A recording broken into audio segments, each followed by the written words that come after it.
जैसे मैंने आपको बताया, आपको पता नहीं लगेगा, आप खाते जाओगे, फिर अपच हो जाएगी, फिर आप भागोगे बाथरूम की तरफ, या फिर आप दवाइयाँ लोगे, इनो लोगे, गैस हो गई, ये हो गई। तो इसमें ये झुंड काम करते हैं। बंद करो, दूसरा चलने दो। नहीं समझे अभी भी तो फिर और समझाता हूँ, चलिए आगे और समझाता हूँ। कल्पना करो कि पहला वाला झुंड खराब हो गया है, जो कहता है कि बस करो। उसने सिग्नल नहीं दिया तो बंदा तो खा खा के मर जाएगा। जब मैंने आपको कहा था कि आदमी को तो 10 रोटी और खा जाएगा, अब उसको अगर अंदर से सिग्नल नहीं मिला यार बंद करो, उसको लगा अभी भी भूख है साला। जैसे कुछ लोग होते हैं ना, साले कितना खाते हैं हमको मालूम ही नहीं पड़ता, आगे जाके तकलीफ आती है उसकी। तो फिर वो आदमी तो खा खा खा खा खा के मर जाएगा। मतलब मजाक कर रहा हूँ, लेकिन खा खा के वो मर जाएगा, उसे पता ही नहीं चलेगा कि कब खाना बंद करूँ मैं, किसी ने बताया नहीं उसको। और इसके विपरीत अगर दूसरा झुंड ठीक तरह से काम नहीं करे, this is in case it is not functioning, तो क्या होगा? बंदा तुरंत खाना खाना बंद कर देगा, और चाहे कितना ही स्वादिष्ट भोजन उसके सामने क्यों न रख दिया जाएगा, उसका खाने से जी उठ जाएगा। कुछ लोग होते हैं कि जैसे बीमार हो जाता आदमी, तो उसको खाना चाहे पकवान रखो तो उसको पसंद नहीं आता। तो अगर वो पहला वाला सिस्टम अगर बंद कर दे, तो उसको बोलने वाला कोई नहीं होगा कि खाओ खाओ, तुम्हारे शरीर को ज़रूरत है, उसको नहीं मालूम पड़ेगा। शरीर को चाहिए लेकिन आपको टेस्ट नहीं मिल रहा है, जो मैंने कहा बीमारी में होता है। हम खिचड़ी क्यों खाते हैं? हम वो पचने और कुछ चीज़ भी खा सकते हो उस वक्त, आप मिठाई भी रखता है, नहीं मम्मी दिल नहीं है, सो वो भी अगर हो जाए तो वो भी आपके लिए अच्छा नहीं है। तो बच्चों, मैं समझता हूं कि आप समझ गए होंगे कि श्री हाइपोथैलेमस के इंपॉर्टेंस क्या है। अभी मैं ख़त्म नहीं किया, मैंने और भी काफ़ी कुछ है। तभी मैं बता दूं कि ये छोटा सा एक ग्रंथ है, कितना बड़ा काम करता है, आप सुन सुन के दंग हो जाओगे। आगे बढ़ते हैं। क्या आप जानते हैं कि इंसान, this is very interesting, this is something like Shaktimaan. आपको पता है कि इंसान खतरे की हालत में सुपरमैन बन जाता है। सामने अचानक पता लगा गैंडा आ गया या शेर आ गया अचानक, तो या तो अब आप सडनली अंदर से आप सुपरमैन बनके इससे फाइट करना है मेरे को। तो क्या होता है उसके में कि जैसे ही वो सुपरमैन बन जाता है, उसके जैसा अति मानवीय कारनामा सुपर ह्यूमन फीट कर जाता है, जो उसकी साधारण शक्ति से परे होता है। उस मोमेंट में वो जो कर जाता है ज़िंदगी में कभी नहीं किया हो जाता उसने। नॉर्मल में वो कभी नहीं करेगा, पर उस वक्त जब वो किसी असाधारण परिस्थिति में आ जाता है, खतरे की स्थिति में, तो वो करता है। जैसे एग्जांपल दे रहा हूँ, शेर के सामने आने पर कभी कभी बंदा ऐसा भागता है कि जैसे उसके पीछे भूत लग गया हो। अचानक ही वो 100 मीटर जैसे घातक स्प्रिंटर भर जाता है, जबकि ज़िंदगी में उसने कभी स्पोर्ट्स या मैदान में पैर ही नहीं रखा हो। कुछ लोग तो भागते हैं, कुछ लोग ऐसे होते हैं आलसी, कभी ज़िंदगी में एक स्पोर्ट्स पार्ट नहीं लिया, लेकिन पता लगा शेर सामने आया तो मुंह पड़ के जो भागते हैं, 100 मीटर के स्प्रिंट रनर बन जाते हैं। ऐसा काम करते ज़िंदगी पर कभी उन्होंने नहीं किया होगा। या कभी कभी आपने किसी को बचाने के लिए एक बहुत बड़े पत्थर या कार तक को उठा लिया हो, जो आपकी शक्ति से बाहर की बात हो।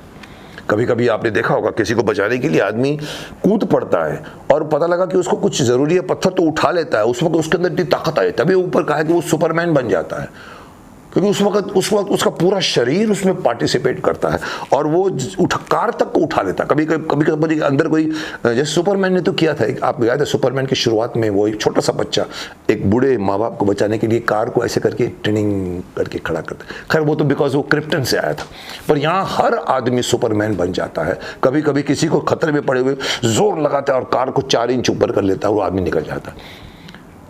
अब आपको बताओ ये होता कैसे? आप एक साधारण मानस से आप सडनली सुपरमैन कैसे बन जाते हैं?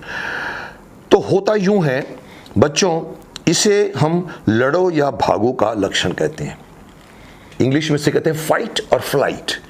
लड़ जाओ इसके साथ या भाग जाओ, 2 चीजें होती हैं। अंग्रेजी में इसे फाइट और फ्लाइट सिंड्रोम कहते हैं। फाइट और फ्लाइट, फाइट मतलब फाइट, फ्लाइट मतलब भागो, इसको सिंड्रोम कहते हैं।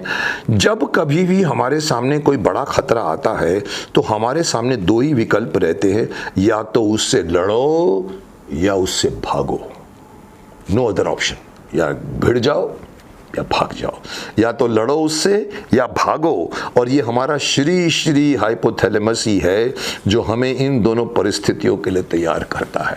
ये हाइपोथैलेमस है, वो आपको बोलता है ओके क्या करना है, आपको लड़ना है मैं आपको हेल्प करूंगा, भागना है हेल्प करूंगा। दोनों की चीजों में वो हाइपोथैलेमस सडनली बोलता है कि I am ready, now you decide you want to fight or you want to run away. ये अक्सर होता है। आपका शरीर अचानक ही एक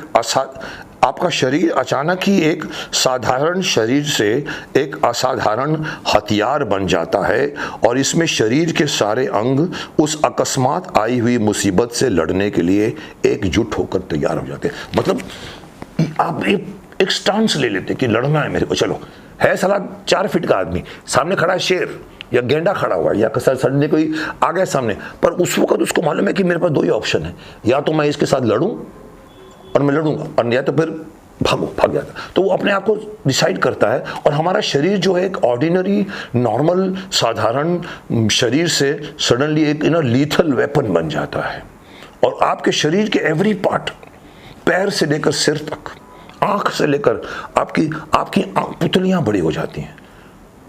तो उस वक्त वो शरीर एक असाधारण वेपन बन जाता है और और सारे के सारे अंग उस अकस्मात आई हुई मुसीबत से लड़ने के लिए एकजुट होकर तैयार हो जाते हैं। और इन चंद लम्हों में हमारे शरीर में कई रासायनिक परिवर्तन होता है जो यही हाइपोथैलेमस ही करवाता है। और ये यूं नहीं होता, lots of chemical actions take place. ऐसा करने के लिए केमिकल अंदर प्रक्रियाएं शुरू हो जाती हैं और करवाना वाला ये श्री हाइपोथैलेमस है। क्या करता है मैं आपको बताता हूं। ये शरीर में स्थित एक और ग्रंथि एड्रेनलिन, आपने सुना होगा एड्रेनलिन, जब आप एनर्जेटिक हो जाते हो तो आपका एड्रेनलिन वो यहां पर रहता है आपके। वो एड्रेनलिन ग्रंथि जो होती है वो उसको जगाता है, ओके जागो now you have to be ready. तो एड्रेनलिन को जगाता है और फिर धड़ाधड़ हंसते ही हंसते हमारे शरीर में चमत्कारिक परिवर्तन होने शुरू हो जाते हैं। जब ये एड्रेनलिन निकलता है, ये एक्स्ट्रा पावर की सोर्स है और वो अंदर से हार्मोन्स छोड़ती है, तो हमारे शरीर में परिवर्तन होने शुरू हो जाते हैं। जैसे कि क्या क्या परिवर्तन होते हैं, जैसे कि रक्त का हाथों पैरों की तरफ भागना ताकि वो लड़ने या भागने के लिए तैयार हो जाए। See most important thing at this time of fight is hands and legs. आपके पैर और आपके हाथ यही हैं जो लड़ेंगे उससे। भागना है तो पैर यूज करेगा, लड़ना है तो हाथ यूज करेगा। तो शरीर का मैक्सिमम रक्त जो है ये लिम्स में भागता है, पैरों की तरफ भागता है, हाथों की तरफ भागता है। आंखों की पुतलियों का सडनली बड़ा हो जाता है, मतलब आंखें दुश्मन का हर वार साफ साफ दिखाई देवे, यानी कि आपकी आंखों की पुतलियां खुल जाती हैं उस वक्त, चौड़ी हो जाती है ताकि आपको दुश्मन का हर वार दिखाई दे। जैसे क्रिकेट के मैच में कहते हैं अरे इसको तो अभी बॉल जो है फुटबॉल की तरह दिख रहा है, वो यूज टू हो जाती है वो। तब उनके यहाँ पर यह है कि आपकी आंखें का पुतलियों का साइज बढ़ जाता है ताकि आपको दुश्मन के हर वार को प्रॉपरली देख सकें। शरीर पीला पड़ जाता है क्योंकि सतह की रक्त नलियों को रक्त दूर कर दिया जाता है ताकि जख्म हो तो ज्यादा ना बहे। See what a brilliant thinking. चाकू मार देगा तो मेरे रक्त निकलेगा। तो हाइपोथैलेमस नेक्स्ट क्या करता है, अपने शरीर के सतह से रक्त को दूर कर देता है ताकि अगर कोई वार भी करेगा तो ज्यादा रक्त नहीं निकलेगा। तो इसलिए आपका शरीर सडनली पीला पड़ जाता है। हम कहते हैं ना लोग डर के पीले हो गए, वो पीलापन एक्चुअली डर की निशानी नहीं है, वो एक केमिकल रिएक्शंस है जो हाइपोथैलेमस ने किया होता है कि आपके शरीर के सतह से रक्त को दूर ले जाता है। तो वो जो लाली शरीर की होती है वो थोड़ी कम हो जाती है और शरीर पीला दिखने लगता है। So this is another thing जो है, ताकि उसका रीजन ये है कि अगर कोई चाकू भी मार दे तो ब्लड इतना ऊपर नहीं है, अदरवाइज ब्लड तो टच करता है हमारी स्किन को, तो उसको बचाने के लिए कि रक्त ज्यादा ना बहे वो उसको थोड़ा सा पीछे कर देता है। तो रंग पीला हो जाता है, सांस लेने की रफ्तार का बढ़ जाना, दिल का हर पंप में ज्यादा रक्त भेजना। क्या होता है, आपके फेफड़े सांस लेना शुरू करते हैं, आपका दिल जो है पंप करता है, ठूम ठूम ठूम ठूम। कुछ नहीं किया आपने, आप सिर्फ वेट कर रहे हैं, पर आपको मालूम है लड़ना है मेरे को, तो वो उसको मालूम है अपना इसको हार्ट को कि अभी ब्लड की जरूरत पड़ने वाली है, तो जल्दी करो, फास्ट भेजो। और फेफड़ों को मालूम है कि ऑक्सीजन लगेगी, तो वो अपनी धौंकनी होती है, उसको ढूंढ ठूक ठूक ठूक ठूक ठूक ठूक करता है, और हार्ट जो है वो टपक टपक टपक टपक। तो आप देखते हैं जब आदमी लड़ता है ना, उसको आप कभी ध्यान से देखो, आपको ये सब चीज़ नजर आएगी। उसकी आंखें लाल होकर बड़ी हो जाती हैं, उसको मालूम पड़ेगा उसके शरीर का रंग पीला पीला हो गया है, और उसके यहाँ पर रक्त की ज़्यादा आ गया ताकि उसको काम आए। तो ऐसे मौके पर एक और, ये तो पॉजिटिव चीज़ें हैं, पर आपको एक बात बता दूं कि इससे ज़्यादा और क्या होता है, और खाने पचाने की क्रिया भी कुछ पल के लिए रुक सी जाती है। No these are the bad effects of adrenaline.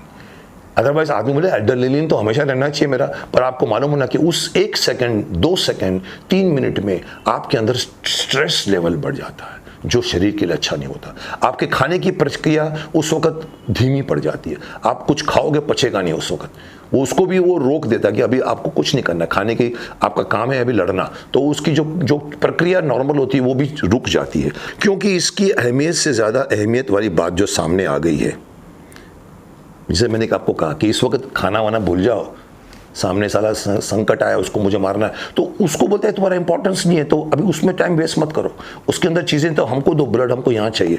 इसके अलावा एक और बात, एक चीज़ जो बढ़ जाती है ऐसे मौके पर, वो है, आप हंसेंगे इस बात को सुनकर, कि आपकी यूरिन करने की इच्छा बढ़ जाती है। आपको यूरिन करने की इच्छा बढ़ जाती है ऐसे मौके पर। कभी कभी तो आपने ये भी सुना होगा कि वो इतना डर गया था कि उसका पेशाब ही निकल गया। This is just the reaction of the adrenaline, लड़ने की सिचुएशन। वो डर के मारे पेशाब नहीं निकलता, लेकिन उस वक्त कहते हैं कि पेशाब बाहर निकलने की उसकी अर्ज बढ़ जाती है। तो कभी कभी तो किसी की तो पैंट गीली हो जाती है, जैसे हम कहते हैं कि यार डर गया था वो, but this is a normal लड़ाई का प्रोसेस है। और लोग कहते हैं कि सुना होगा कि वो इतना डर गया था कि उसका पेशाब ही निकल गया। ये उस बंदे की गलती नहीं होती, जैसे कि मैं कह रहा हूँ। दरअसल पेशाब रोक पाने की उसकी क्षमता उस वक़्त उसके हाथ में नहीं रहती। हम अपनी यूरिन को जब हम छोटे से बच्चे होते हैं तो कभी कभी गीला कर देते हैं अपने बिस्तर को, लेकिन जैसे जैसे हम और बड़े होते हैं हम संतुलित हो जाते हैं, कंट्रोल हमारा रहता है। अर्ज आती है यूरिन करने की, लेकिन हम सिविल हो चुके होते हैं, हम वेट करते हैं जब तक बाथरूम में नहीं जाऊँगा। माँ भी सिखाती है बाथरूम में जाके यूरिन करना चाहिए, पर उस वक़्त तो आदमी उसको रोकता है, तो रोकने की उसकी क्षमता उसके हाथ में होती है, लेकिन उस मारामारी के टाइम पर उसके कंट्रोल छूट जाता है। अब इन सारी चीज़ों का एक ही लक्ष्य होता है, दुश्मन से लड़ना या बचकर भाग निकलना। और इसीलिए मैं जैसे कहता हूँ कि फाइट और फ्लाइट, या तो वो फाइट करेगा जो उसने ज़िंदगी भर नहीं किया होगा, या वो सडनली बोलेगा कि इससे अभी मुझे कुछ नहीं कर सकता हूँ, तो वो बोलता मुझे भागना चाहिए। पर वो जो भागेगा वो हैरान हो जाएगा कि मैं इतना फास्ट कैसे भागा। कभी कभी तो मैंने सुना है कि 6-6 फीट के खड्डों को क्रॉस कर जाता है आदमी, जो ज़िंदगी में उसने हाई जंप क्या लॉन्ग जंप नहीं मारा होगा, उस समय वो सुपर ह्यूमन बन के, बिकॉज डर पीछे है उसके, भूत पीछे पड़ गया है, तो वो भागता है और कभी कभी रास्ते में खड्डा आता है तो क्रॉस कर जाता है। ये सारा श्रेय किसको जाता है? इन सारी चीज़ों का एक ही लक्ष्य होता है, दुश्मन से लड़ना या बचकर भाग निकलना। और इसमें हमारा प्रहरी हाइपोथैलेमस अपने पार्टनर शरीर के एक बहुत ही महत्वपूर्ण ग्रंथि पिट्यूटरी ग्लैंड का सहयोग लेता है। ये पिट्यूटरी ग्लैंड क्या है, अगले एपिसोड में मैं आपको बताऊंगा। जितना इंपॉर्टेंट ये हाइपोथैलेमस है, उससे भी ज़्यादा इंपॉर्टेंट ये पिट्यूटरी ग्लैंड है, जिसको हम कहते हैं master gland of the body. ये मास्टर ग्लैंड ये है कि जिसने आपको सडनली ये बताया कि भाई आपके ये मास्टर ग्लैंड होता है जो शरीर के हर क्रियाओं को कंट्रोल करता है, हाइपोथैलेमस। और ये एपिसोड मैं जानता हूँ आपने इस हाइपोथैलेमस का नाम तक नहीं सुना था। आज मैंने आपको हाइपोथैलेमस के बारे में बहुत चीज़ें बता दी। Start knowing this very important part of your body which is working without your knowledge. आपको पता ही नहीं था, जब आपको मालूम पड़ा अरे ठंड को भी रोकता है, गर्मी को भी रोकता है, भूख भी देखता है, भागना है कि नहीं भागना, एड्रेनलिन पैदा करना है वो देखता है, आपका टेम्परेचर बढ़ाता है, आपको आपको बाल खड़े कर देता है। So this is hypothalamus. Enjoy कीजिए, इस नॉलेज को अपने साथ रखिए, हो सकता है अपने दोस्तों से बताइए, क्योंकि ये सब जानना बहुत ज़रूरी है। जिस दिन आप जान जाओगे उस दिन आप अपने शरीर की कदर करना शुरू करोगे। बार बार मैं एक ही बात दोहरा रहा हूँ, कदर कीजिए, कदर कीजिए, कदर कीजिए। ये एपिसोड मेरा आज इसी कड़ी में यहीं ख़त्म होता है, और इसके अगले एपिसोड में मैं आपको, जिससे मैंने आपको कहा उसका एक पार्टनर है पिट्यूटरी ग्लैंड, उसके बारे में आपको बताऊंगा, और मैं आपसे जाने की इजाज़त दूंगा। मिलेंगे अगले एपिसोड में।